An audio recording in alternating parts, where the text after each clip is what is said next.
नमस्कार, मी रुशाली यादव सारंग. सकाळचे 8:30 वाजतात आणि आता आपण बातम्या विस्ताराने पाहूयात.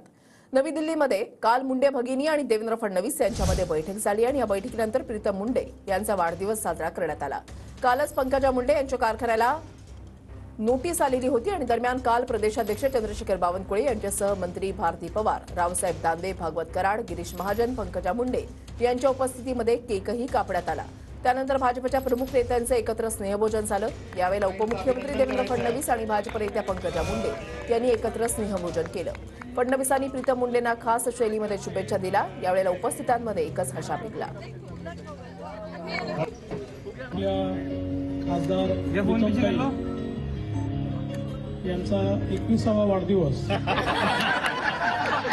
तसा 16वाच आहे, पण डिस्क्वालिफाय होतील म्हणून 21वा सांगतोय.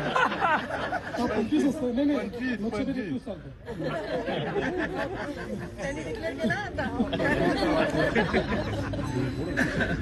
आज या ठिकाणी आपण सगळे मिळून साजरा करतोय. आज रावसाहेब दादांचं जेवण या ठिकाणी मिळालं असल्यामुळे प्रीतम ते सुटले असल्या तरी हे जेवण तुम्हाला पुन्हा मिळणार आहे. ते तुम्हाला उधारीवर ठेवण्यात आलेलं आहे. त्यामुळे तुम्ही सगळे मिळून ठरवा त्या दिवशी प्रीतमताईचं जेवण तुम्हाला सगळ्यांना मिळेल. ही गॅरंटी मी घेतो. ही मोदीजींची गॅरंटी नाही, ही माझी गॅरंटी. आज गिफ्ट द्यायचं असेल तर गिफ्ट